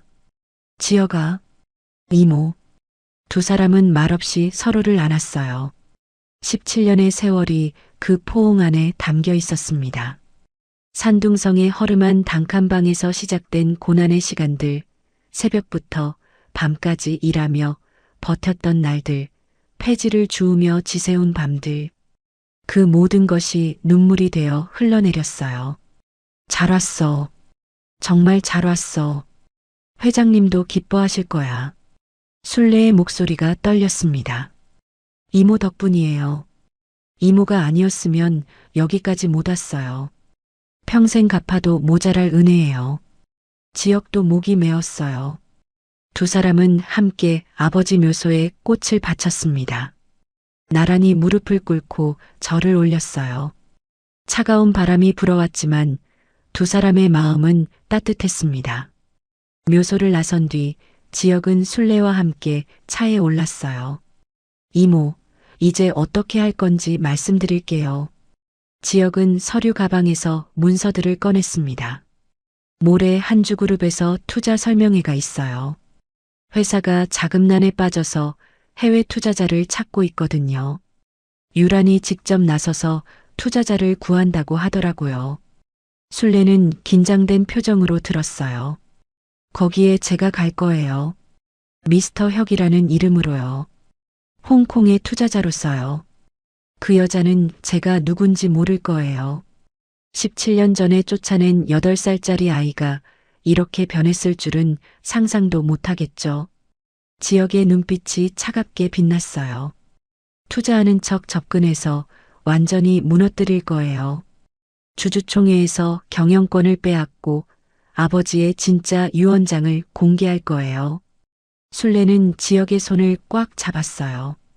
조심해야 해. 그 여자가 보통이 아니야. 17년 동안 온갖 더러운 짓을 하면서 회사를 지켜온 여자야. 알아요, 이모. 하지만 이번에는 제가 이겨요. 반드시요. 지역은 창밖을 바라보았습니다. 서울의 야경이 펼쳐지고 있었어요. 수많은 불빛들이 반짝였죠. 그 어딘가에 유란이 있었습니다. 아직 자신이 쫓아낸 아이가 돌아왔다는 것도 모른 채요. 기다려라, 오유란. 지역은 조용히 중얼거렸어요. 내가 빼앗은 것 전부 되찾아갈 테니까. 서울의 밤은 깊어가고 있었습니다. 하지만 지역의 눈에는 잠이 들어올 틈이 없었어요. 복수의 불꽃이 더욱 강하게 타오르고 있었으니까요. 호텔 스위트룸에 들어선 지역은 창가에 섰습니다. 서울의 야경이 한눈에 들어왔어요. 저 멀리 성북동 방향이 보였습니다. 유란이 살고 있는 저택이 있는 곳이었죠. 17년이야. 지역은 중얼거렸어요. 17년 동안 기다렸어. 이제 끝을 볼 시간이야. 창밖의 불빛들이 마치 별처럼 반짝였습니다. 지역은 그 불빛들을 바라보며 주먹을 꽉 쥐었어요. 손톱이 손바닥에 박혔지만 아프지 않았습니다. 사냥꾼이 드디어 돌아왔습니다. 이제 사냥이 시작될 차례였어요. 17년을 기다린 복수의 막이 오르려 하고 있었습니다. 한국에 도착한 다음 날, 지역은 서울 강남의 한 카페에서 누군가를 기다리고 있었습니다. 창가 자리에 앉은 지역은 선글라스를 쓴 채 커피를 홀짝이고 있었어요. 미스터 혁이라는 이름은 홍콩 금융가에서 전설처럼 알려져 있었지만 한국에서는 아직 얼굴이 알려지지 않았죠. 하지만 만약을 위해 조심해야 했어요. 유란의 눈과 귀가 어디에 있을지 몰랐으니까요. 조금이라도 정체가 새어나가면 계획 전체가 물거품이 될 수 있었습니다. 카페 안에는 조용한 재즈 음악이 흘러나오고 있었어요. 손님도 별로 없었죠. 비밀 이야기를 나누기에 적당한 장소였습니다. 약속 시간이 되자 카페 문이 열렸습니다. 70대 초반으로 보이는 노인이 들어왔어요. 흰머리에 깔끔한 회색 양복을 입은 신사였습니다. 등이 조금 굽었지만 눈빛만은 여전히 날카로웠죠. 주위를 조심스럽게 살피더니 지역이 앉은 쪽으로 천천히 다가왔습니다. 최영우 변호사였습니다. 아버지 강명수 회장의 오랜 측근이자 진짜 유언장을 보관하고 있던 사람이었어요. 17년 동안 유란의 협박과 회유를 견디며 유언장을 지켜온 분이었죠. 지역은 자리에서 일어나 가볍게 인사했습니다. 오랜만입니다, 변호사님. 최 변호사는 지역의 얼굴을 한참 들여다보았어요. 떨리는 손으로 안경을 고쳐 쓰더니 눈가에 눈물이 고였습니다. 입술이 파르르 떨렸죠. 지역이, 아니, 이제 지역 씨라고 불러야겠구만. 정말 많이 컸어. 회장님을 꼭 빼닮았어. 그 눈빛, 그 표정까지. 회장님이 살아 돌아오신 줄 알았네. 지역도 가슴이 뭉클해졌어요. 최 변호사는 어린 시절 저택에 자주 오시던 분이었습니다. 아버지와 서재에서 밤늦도록 이야기를 나누시던 모습이 기억났죠. 가끔 지역에게 사탕을 주시던 다정한 아저씨였어요. 두 사람은 자리에 앉았습니다. 최 변호사는 주위를 다시 한번 천천히 살폈어요. 아무도 듣고 있지 않다는 걸 확인한 뒤 낮은 목소리로 말했습니다. 연락을 받고 얼마나 기뻤는지 몰라. 17년을 기다렸어. 매일 밤 자네가 돌아올 날을 손꼽아 기다렸지. 지역은 고개를 숙였어요. 변호사님도 많이 고생하셨죠. 오유란 때문에요. 최 변호사의 얼굴에 어두운 그림자가 드리워졌습니다. 눈빛이 어둡게 가라앉았어요. 그 여자가 회장님 돌아가신 직후에 나를 찾아왔어. 진짜 유언장이 있다는 걸 어디서 들었는지 눈치챈 거야. 가짜 유언장에 협조하면 떡고물을 나눠주겠다고 했지. 거절하니까 태도가 돌변하더군. 최 변호사의 목소리가 떨렸어요. 손에 쥔 커피잔이 달그락거렸습니다. 온갖 방법으로 괴롭히더군. 변호사 자격을 빼앗으려고 허위 사실을 유포했고 거짓 고소도 수십 번 당했어. 의뢰인들한테 협박 전화가 가서 하나둘 떠나갔지. 결국 법조계에서 쫓겨나다시피 했어. 지역은 주먹을 꽉 쥐었습니다. 유란이 저지른 일들이 새삼스럽게 분노를 불러일으켰어요. 손톱이 손바닥에 박혔습니다. 그런 고생을 하시면서도 유언장을 지켜주셨군요. 최 변호사는 고개를 세차게 저었어요. 당연히 해야 할 일이었어. 회장님과의 약속이었으니까. 회장님이 돌아가시기 전에 나를 부르셨어. 그리고 이 유언장을 맡기시면서 말씀하셨지. 지역이가 성인이 되면 반드시 도와달라고. 그날이 올 때까지 목숨 걸고 지켜달라고 하셨어. 최 변호사는 낡은 가죽 가방에서 봉투 하나를 꺼냈습니다. 낡고 누렇게 변색된 봉투였어요. 모서리가 달아 있었지만 봉인은 완벽하게 유지되어 있었죠. 17년의 세월이 느껴지는 봉투였습니다. 이게 회장님이 직접 작성하신 진짜 유언장이야. 공증도 받아놨고 법적으로 완벽해. 오유란이 드리민 가짜 유언장보다 나중에 작성된 거라서 이게 효력이 있어. 가짜 유언장을 무효화할 수 있지. 지역은 떨리는 손으로 봉투를 받았습니다. 아버지의 체온이 느껴지는 것 같았어요. 17년 동안 최 변호사가 목숨처럼 지켜온 것이었죠. 열어봐도 될까요? 물론이지. 원래 자네 거니까. 지역은 조심스럽게 봉투를 열었습니다. 손이 떨렸어요. 안에는 두꺼운 서류 뭉치가 들어 있었습니다. 첫 장에는 아버지의 친필 서명이 선명하게 찍혀 있었어요. 익숙한 필체였습니다. 유언장의 내용은 명확했어요. 본인 강명수는 모든 재산과 한주그룹 경영권을 장남 강지혁에게 상속한다. 후처 오유란과 차남 강민혁에게는 별도의 상속분을 지정하지 않는다. 지역의 눈에서 눈물이 흘러내렸습니다. 아버지가 끝까지 자신을 생각해 주셨구나. USB에 있던 사본이 아니라 원본이 이렇게 존재하고 있었어요.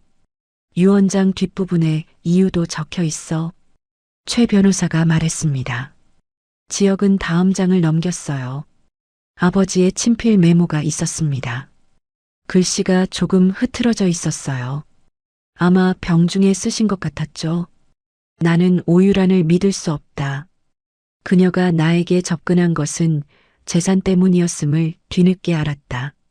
그녀는 이미 여러 문서를 위조했고 내가 죽으면 지역의 권리를 빼앗으려 할 것이다. 이 유언장을 통해 내 아들 지역의 권리를 보호하고자 한다.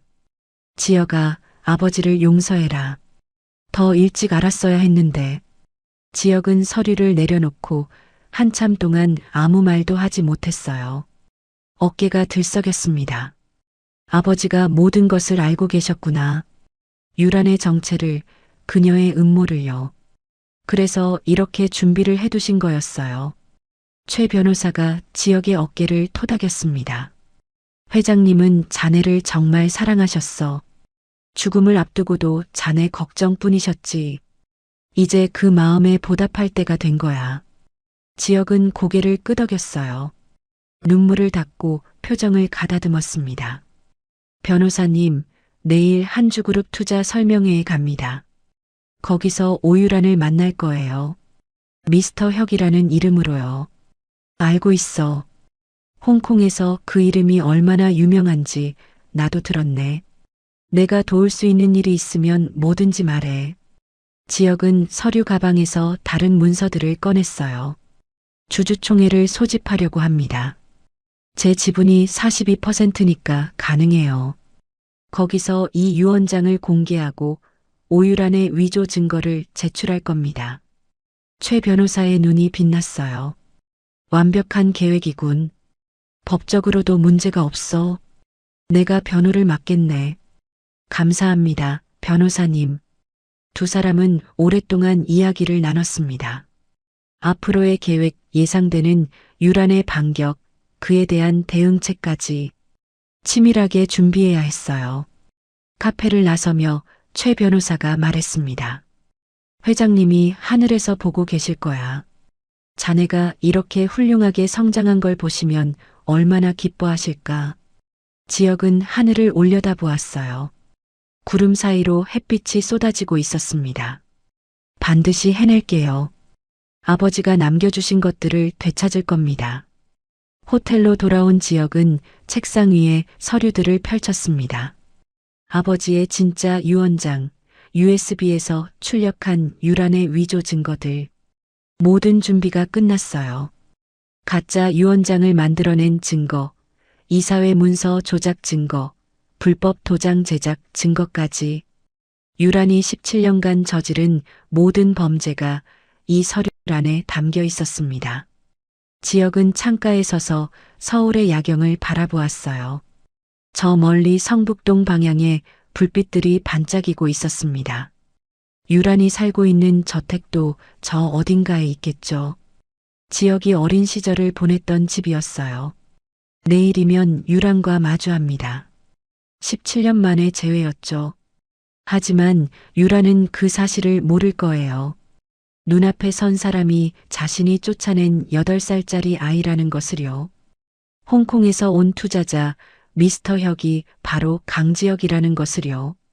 지혁은 창문에 비친 자신의 얼굴을 바라보았습니다. 차갑고 날카로운 눈빛. 더 이상 8살짜리 겁먹은 아이가 아니었어요. 이제는 수조 원을 굴리는 투자자이자 한주그룹의 최대 주주였습니다. 내일이다. 오유란, 내 왕관이 무너지는 날이. 지혁은 낮게 중얼거렸어요. 목소리에는 17년간 쌓아온 분노와 결의가 담겨 있었습니다. 서울의 밤하늘에 별이 하나둘 떠오르고 있었습니다. 미스터 혁이라는 이름 뒤에 숨어 있던 진짜 후계자가 드디어 모습을 드러낼 시간이 다가오고 있었어요. 복수의 막이 오르려 하고 있었습니다. 유란이 쌓아 올린 거짓의 왕국이 무너지는 순간이 코앞으로 다가왔어요. 서울 시내 최고급 호텔의 대연회장이었습니다. 한주그룹 투자 설명회가 열리는 날이었어요. 샹들리에가 휘황찬란하게 빛나고 있었고 하얀 테이블보가 깔린 원탁들이 줄지어 놓여 있었죠. 정장을 빳빳하게 차려입은 사람들이 삼삼오오 모여 이야기를 나누고 있었습니다. 투자자들, 금융인들, 기자들까지. 한주그룹의 운명이 걸린 중요한 자리였어요. 연회장 안에는 은은한 클래식 음악이 흐르고 있었습니다. 웨이터들이 샴페인 잔을 들고 우아하게 오갔죠. 겉으로 보기에는 화려한 파티였지만 그 안에는 긴장감이 팽팽하게 흐르고 있었어요. 연회장 한쪽에 유란이 서 있었습니다. 48살이 된 유란은 여전히 화려했어요. 진한 보라색 드레스에 다이아몬드 목걸이가 반짝이고 있었죠. 귀에는 루비 귀걸이가 흔들렸습니다. 하지만 눈가에는 피로의 그림자가 드리워져 있었어요. 최근 몇 달간 회사 상황이 좋지 않았거든요. 주가는 바닥을 기고 부채는 쌓여만 갔죠. 은행들은 대출 상환을 독촉했고 거래처들은 하나둘 떠나갔어요. 오늘 투자자를 구하지 못하면 정말 끝일 수도 있었습니다. 회장님, 홍콩에서 오신 분이 도착하셨습니다. 비서가 다가와 귓속말로 알렸습니다. 유란의 눈이 반짝였어요. 입꼬리가 올라갔습니다. 홍콩의 투자자 미스터 혁. 아시아 금융가에서 전설로 불리는 인물이었습니다. 그가 투자하면 반드시 성공한다는 소문이 자자했죠. 젊은 나이에 수천억 원을 굴리는 천재 투자자. 유라는 그에게 투자를 받기 위해 몇 달간 공을 들여왔어요. 연회장 입구가 열렸습니다. 검은색 맞춤 양복을 입은 젊은 남자가 들어왔어요. 180cm가 넘는 큰 키에 넓은 어깨, 날카로운 눈매에 차가운 표정, 걸음걸이 하나하나에서 자신감이 넘쳐 흘렀습니다. 주위의 모든 시선이 그에게 쏠렸어요. 지혁이었습니다. 유라는 그 남자를 향해 걸어갔습니다. 화려한 미소를 지으며요. 높은 구두굽이 대리석 바닥에 부딪히며 또각또각 소리를 냈어요. 어서 오세요. 미스터 혁이시죠? 한주그룹 오유란입니다. 이렇게 먼 곳에서 와주셔서 정말 감사합니다. 유란이 손을 내밀었습니다. 손톱에는 붉은 매니큐어가 반짝이고 있었죠. 지혁은 그 손을 잡았어요. 차갑고 딱딱한 악수였습니다. 지혁은 유란의 얼굴을 가만히 들여다보았어요. 17년 만에 보는 얼굴이었습니다. 장례식장에서 가짜 유언장을 들이밀던 그 얼굴. 8살짜리 자신을 중국으로 쫓아내던 그 차가운 눈빛. 모든 것이 선명하게 떠올랐어요. 분노가 치밀어 올랐지만 지혁은 꾹 눌러 참았습니다. 지혁은 표정 하나 변하지 않았어요. 미스터 혁이라는 가면을 완벽하게 쓰고 있었죠. 만나서 반갑습니다. 오 회장님. 지혁의 목소리는 낮고 차분했어요. 유라는 그 목소리에서 어딘가 익숙한 느낌을 받았지만 대수롭지 않게 넘겼습니다. 설마 그 8살짜리 아이가 이렇게 됐을 리가 없다고 생각했으니까요. 이쪽으로 오시죠. 따로 자리를 마련해 뒀어요. 유라는 지역을 연회장 안쪽 VIP룸으로 안내했어요. 두꺼운 방음문이 닫히자 주위가 조용해졌습니다. 둘만의 공간이었죠. 테이블 위에는 고급 와인과 안주가 준비되어 있었어요. 촛불이 은은하게 타오르고 있었습니다. 유라는 직접 와인을 따라 지역에게 건넸어요. 미스터 혁의 명성은 홍콩에서 많이 들었어요. 투자의 귀재라면서요? 손 떼는 것마다 성공한다고요. 과찬이십니다. 지역은 짧게 대답했어요. 와인잔만 받았을 뿐 마시지는 않았습니다. 눈은 유란에게서 떼지 않았죠. 유란은 자리에 앉으며 다리를 꼬았어요. 몸을 앞으로 기울이며 말했습니다. 목소리에 아양이 섞여 있었죠. 단도직입적으로 말씀드릴게요. 저희 한주그룹이 지금 자금이 필요해요.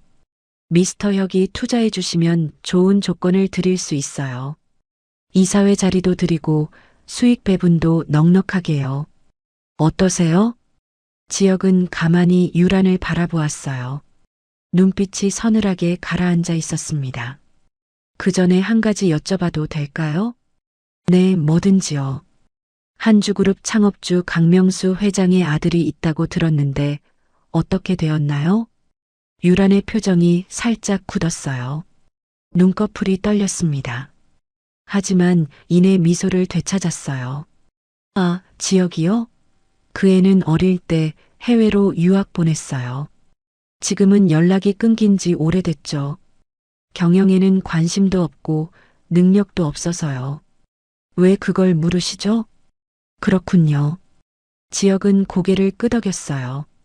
하지만 눈빛은 점점 더 차가워지고 있었습니다. 그런데 이상하네요. 제가 알기로는 강명수 회장의 진짜 유언장에 모든 재산을 장남에게 상속한다고 되어 있다던데요. 유란의 얼굴이 하얗게 질렸어요. 손에 쥔 와인잔이 덜컹거렸습니다. 붉은 와인이 테이블보 위로 쏟아졌죠. 뭐라고요? 무슨 소리를 하시는 거예요? 지역은 천천히 자리에서 일어났습니다. 그리고 양복 안주머니에서 서류 봉투를 꺼냈어요. 이게 강명수 회장이 직접 작성한 진짜 유언장입니다. 공증도 받았고 법적으로 완벽해요. 오 회장님이 들이민 유언장은 위조된 겁니다. 유란의 눈이 공포로 커졌어요. 입술이 파르르 떨렸습니다. 당신 대체 누구야? 지역은 유란의 눈을 똑바로 바라보았어요. 그리고 입을 열었습니다. 저요? 강지혁입니다. 17년 전에 새어머니가 중국으로 쫓아낸 그 8살짜리 아이요. 유란의 얼굴에서 핏기가 완전히 사라졌어요. 다리에 힘이 풀렸는지 의자에 털썩 주저앉았습니다. 지혁이라고? 그럴 리가 없어. 그 애는 중국 산둥성 빈민가에서 살았죠. 새어머니가 보내주신 덕분에요. 지역의 목소리는 얼음처럼 차가웠어요. 그곳에서 이모가 하루 18시간씩 일하면서 저를 키워주셨어요. 폐지를 주우면서요. 덕분에 살아남았죠. 그리고 홍콩에서 미스터 혁이 되었고요. 유라는 믿을 수 없다는 표정으로 지역을 올려다보았어요. 그 8살짜리 아이가 이렇게 변했다니. 눈앞에 선 남자가 자신을 파멸시키러 온 복수자라는 것을 깨달았습니다. 제가 지금 한주그룹 지분 42%를 갖고 있어요. 최대 주주죠. 지역은 다른 서류를 꺼내며 말했어요. 다음 주 주주총회에서 경영권 탈환을 요구할 겁니다. 그리고 이 진짜 유언장을 공개하고 새어머니가 위조한 증거들도 모두 제출할 거예요. 유란의 입에서 비명 같은 소리가 터져나왔어요. 안 돼. 그럴 수 없어. 법적 심판도 받게 될 겁니다. 문서 위조, 상속 사기, 배임. 감옥에 오래 계셔야 할 거예요. 지역은 서류를 테이블 위에 내려놓았습니다. 그리고 차갑게 말했어요. 17년 전에 새어머니가 저한테 했던 말 기억나세요? 좋은 데 보내준다고 하셨잖아요. 이제 제가 새어머니를 좋은 데로 보내드릴게요. 지역은 돌아서서 문을 향해 걸어갔습니다. 뒤에서 유란의 울부짖는 소리가 들렸어요. 지역아, 제발, 내 말 좀 들어봐. 하지만 지역은 뒤돌아보지 않았습니다. 문을 열고 밖으로 나갔어요. 연회장의 화려한 불빛 아래로 걸어나가면서 지역은 조용히 중얼거렸습니다. 끝났어. 17년간 기다려온 순간이었어요. 포식자의 정체가 드러났고 사냥감은 올무에 걸렸습니다. 연회장을 나서는 지역의 뒤에서 유란의 비명이 희미하게 들려왔어요. 하지만 지역은 걸음을 멈추지 않았습니다. 호텔 로비를 지나 밖으로 나왔죠. 밤하늘에 별이 떠 있었습니다. 지역은 하늘을 올려다보았어요. 어딘가에서 아버지가 지켜보고 계실 것 같았습니다. 아버지, 다 됐어요. 이제 마지막 심판만 남았어요. 지역은 주먹을 꽉 쥐었습니다. 손에 힘이 들어갔어요. 17년 동안 꿈꿔온 복수가 드디어 결실을 맺으려 하고 있었습니다. 순례에게 전화를 걸었어요. 이모, 저예요. 다 끝났어요. 그 여자 얼굴을 봤어야 했는데 전화기 너머로 순례의 울음 섞인 목소리가 들렸습니다. 지역아, 정말 해냈구나. 정말 해냈어. 지역의 눈가가 촉촉해졌어요. 하지만 아직 울 때가 아니었습니다. 마지막까지 끝내야 했으니까요. 다음 주 주주총회에서 완전히 끝낼게요.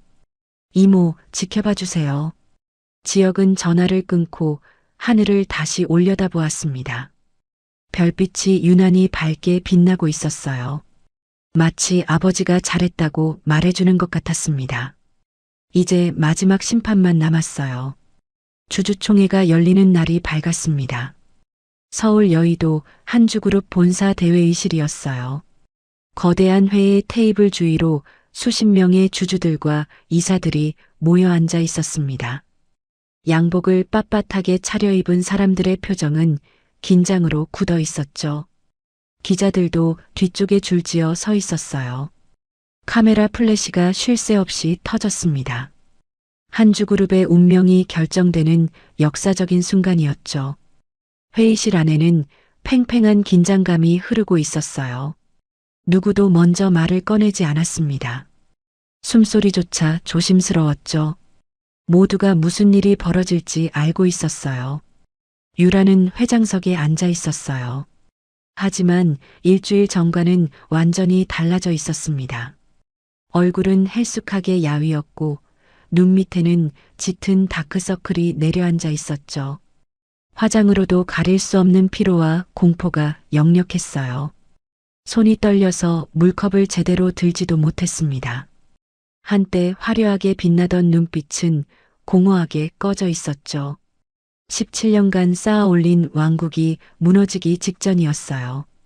옆자리에는 22살이 된 민혁이 앉아 있었어요. 아버지가 누군지도 모르는 채 방탕하게 자란 민혁은 이 상황이 뭔지도 제대로 이해하지 못하는 눈치였습니다. 그저 멍하니 앉아 스마트폰만 만지작거리고 있었죠. 평생 걱정 없이 살아온 아이였어요. 회의실 문이 열렸습니다. 지역이 들어왔어요. 검은 양복에 단정한 넥타이, 차갑고 날카로운 눈빛, 걸음걸이 하나하나에서 자신감이 넘쳐 흘렀습니다.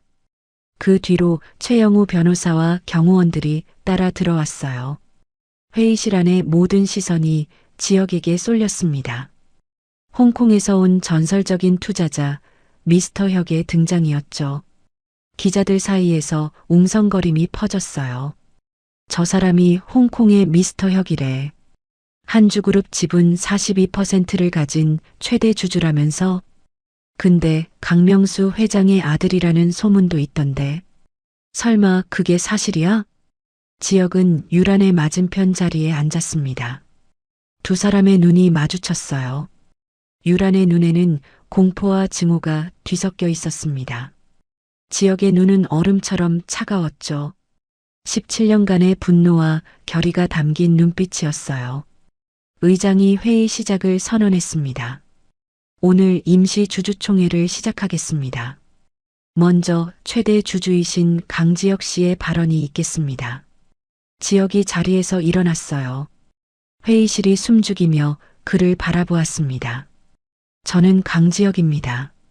한주그룹 창업주 강명수 회장의 장남입니다. 회의실에 술렁임이 퍼졌어요.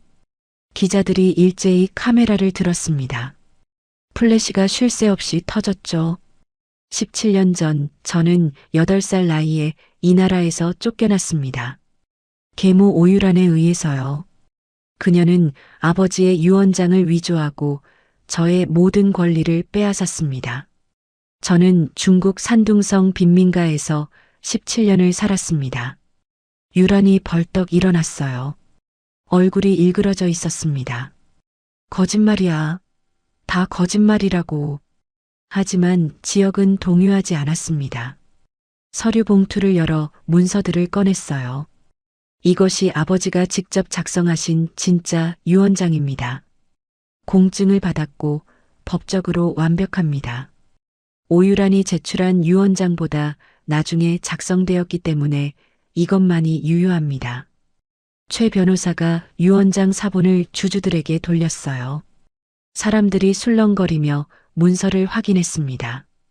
곳곳에서 탄식 소리가 흘러나왔죠. 그리고 이것은 오유란이 유언장을 위조한 증거입니다. 가짜 도장, 위조된 서명, 조작된 이사회 문서들 모두 여기 있습니다. 지역은 또 다른 서류 뭉치를 테이블 위에 올려놓았어요. 증거는 압도적이었습니다. 유란의 얼굴이 새하얗게 질렸습니다. 다리에 힘이 풀려 다시 의자에 주저앉았어요. 입술이 파르르 떨렸습니다. 따라서 저는 오유란 회장의 해임과 경영권 이전을 요구합니다. 그리고 위조 및 사기 혐의로 법적 조치를 취할 것입니다. 회의실이 한순간 조용해졌습니다. 그리고 곧 웅성거림이 폭발했어요. 기자들이 앞다투어 질문을 쏟아냈죠. 표결이 진행되었습니다. 42%의 지분을 가진 지역이 경영권 이전에 찬성했고 다른 주주들도 대부분 동의했어요. 유란 편에 선 사람은 거의 없었습니다. 결과는 압도적이었습니다.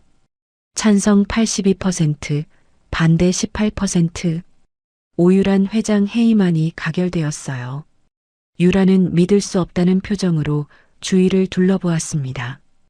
아무도 그녀를 도와주지 않았어요. 17년간 쌓아 올린 권력이 한순간에 무너지는 순간이었죠. 안 돼. 이럴 수 없어. 유란의 입에서 신음 같은 소리가 흘러나왔어요. 검찰에서 나온 수사관들이 다가왔습니다. 오유란 씨, 문서 위조 및 상속 사기 혐의로 체포합니다.